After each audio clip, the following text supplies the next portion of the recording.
oser le faire. C'est que même si on pense peut-être que c'est difficile, qu'on n'arrive pas, il faut le faire. Il faut le faire, c'est l'envie, c'est la passion. Développer un désir et de l'assumer. L'évidence et cette application directe. Le dessin, depuis maintenant peut-être une dizaine d'années, la pratique du dessin a pris un peu le dessus par rapport à la peinture. Et pour l'instant, le dessin, de par sa simplicité et aussi ce qu'il engage comme travail de physique, de l'application du corps, m'intéresse actuellement.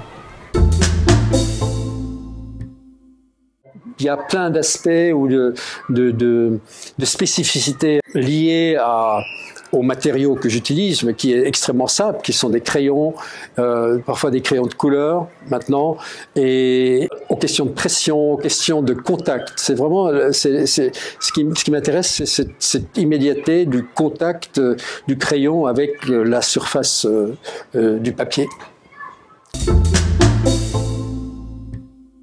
Ce qui m'intéressait dans le fait de venir, c'est la rencontre et de répondre à leurs questions et d'essayer d'expliquer un peu à des jeunes enfants ce que ça veut dire de peindre, de dessiner et d'avoir un travail artistique.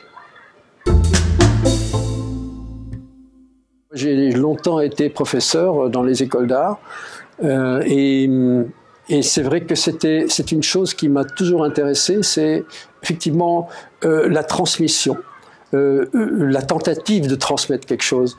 Avec les jeunes élèves de l'école élémentaire, j'ai moins l'habitude de leur parler, j'ai essayé de trouver un peu un terrain d'échange où on se comprenne, moi, eux et eux, moi.